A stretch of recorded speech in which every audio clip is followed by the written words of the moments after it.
Bismillahirrahmanirrahim. Assalamualaikum warahmatullahi wabarakatuh. Alhamdulillah, wassalatu wassalamu ala rasulillah wa ala alihi wa sahbihi wa man walah, wa ba'd.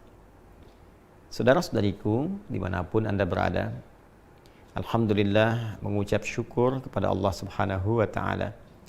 Kita semua insan beriman khususnya telah menyempurnakan rangkaian ibadah selama bulan Ramadan tahun 1443 Hijrah khususnya, bahkan telah menunaikan pula salat Idul Fitri dan berbahagia di hari raya yang tentunya akan mengumpulkan banyak memori baik di masa kini pun demikian untuk masa yang akan datang.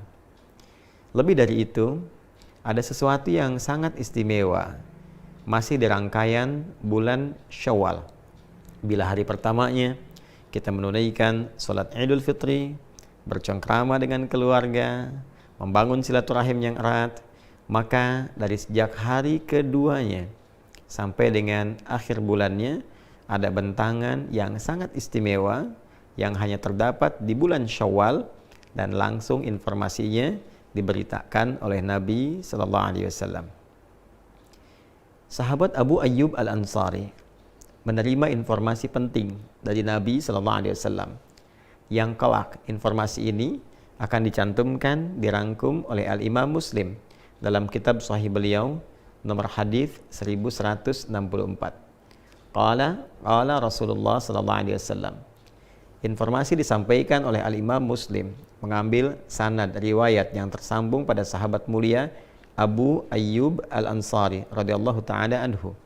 Beliau menyampaikan satu kali Rasulullah sallallahu alaihi wasallam pernah bersabda, "Man shama Ramadhana thumma atba'ahu sittan min Syawal," atau di riwayat lain bisittin min Syawal, fakana kasyami dahri. Siapapun insan beriman yang telah menyempurnakan puasa Ramadan, kemudian dia ikuti itu dengan menunaikan puasa 6 hari yang berlangsung di bulan Syawal, maka nilai puasa gabungan antara Ramadan yang sebulan itu plus 6 hari yang ditunaikan di bulan Syawal ini, digabungkan keduanya nilainya sama dengan puasa selama 1 tahun. Masya Allah, sebulan ditambah 6 hari itu punya nilai yang setara dengan 1 tahun. Ada 3 hal penting yang dapat diulas dari keterangan hadis ini.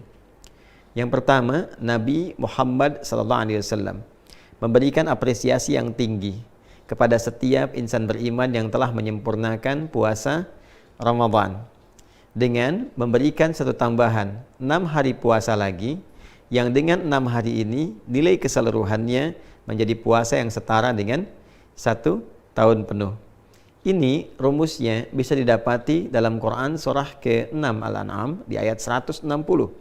Ketika Allah Subhanahu wa taala memberikan keutamaan khusus, keistimewaan spesial untuk Rasulullah sallallahu alaihi wasallam yang diperintahkan untuk diviralkan kepada umatnya, bahwa man jaa bil hasanati falahu asyru amsalihha.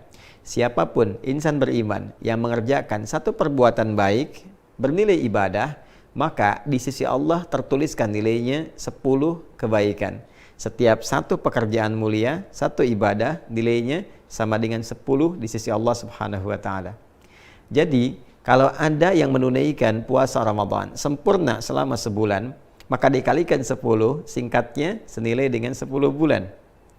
Bila kemudian 1 bulan 30 hari dikali 10 sama dengan 300, dan 6 hari dikalikan 10 sama dengan 60, 300 tambah 60 menjadi 360 hari.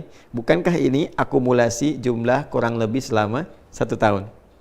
Maka nilai fantastis ini diberikan oleh Allah Subhanahu wa taala sebagai hadiah untuk umat Nabi Muhammad sallallahu alaihi wasallam melalui kemuliaan Rasulnya.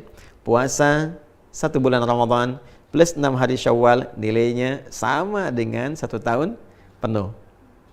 Yang kedua, ini yang paling penting juga untuk dipahami, bahwa teknis penunaian puasa Syawal ini diungkapkan dengan kalimat thumma atba'ahu sittan. Kemudian diikuti menggunakan diksi kata thumma, lalu menggunakan kata atba'a.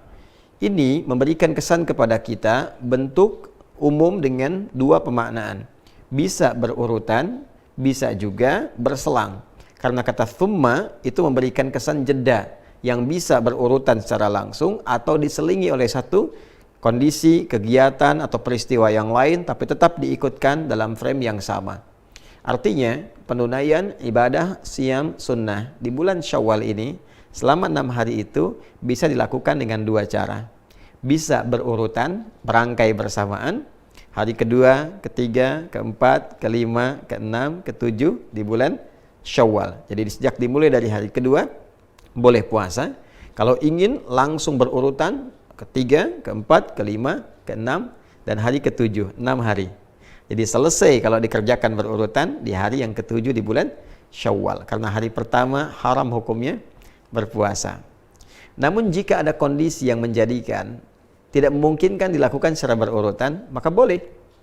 Misal diselang dulu selama 1 hari, 2 hari, atau berdasar kondisi tertentu. Boleh jadi hari kedua masih ada pertemuan keluarga. Masih banyak hidangan-hidangan yang dipersembahkan. Kadang kunjungan ada makanannya. Maka sunnah yang terbaik adalah tidak berpuasa. Karena sedang suasana bahagia, kemudian dijamu, dan sunnahnya kita membatalkan makan bersama. Itu yang didahulukan. Nanti ada jeda-jeda berikutnya yang boleh jadi kegiatannya lebih longgar, lapang, tidak ada jamuan-jamuan tertentu, maka bisa dilakukan, boleh, silahkan. Hari pertama misalnya, kita tidak berpuasa. Hari kedua, kita mulai berpuasa. Hari ketiga jeda misalnya, keempat jeda, kelima berpuasa. Yang penting ada bentangan waktu sebulan untuk ditempuh guna menyempurnakan 6 hari puasa Syawal ini. Yang ketiga, persoalan fikih yang juga tidak kalah penting. Bagaimana bila ada yang masih memiliki utang qadha? Biasanya kasus ini melekat kepada muslimah yang datang haidnya dalam masa Ramadan itu misalnya, yang kemudian menjadikan puasa Ramadannya mendapatkan kesempatan qadha seperti dipesankan di Quran surah kedua Al-Baqarah ayat 184 itu. Maka jika bertemu qadha yang sifatnya wajib dengan yang Syawal yang sifatnya sunnah, adabnya didahulukan yang qadha. Memang betul qadha ini masanya lebih panjang, ada kurang lebih 11 bulan mendatang, dari mulai Syawal sampai bertemu nanti dengan bulan Sya'ban berikutnya. Tapi penting diingat, kita tidak bisa menentukan kapan ajal itu akan tiba, kapan ajal datang. Karena itu daripada pulang kepada Allah membawa status berhutang, lebih baik selesaikan qadha'nya. Kemudian setelah selesai qadha, baru kemudian kita memasuki puasa Syawal, menunaikan puasa Syawal dengan kadar waktu yang tersisa dan dilakukan ikhlas karena Allah Subhanahu wa taala. Bagaimana Ustadz kalau saya mengqadha dan tidak mendapati lagi sisa waktunya untuk Syawal? Maka tanamkan keinginan kuat untuk melakukannya.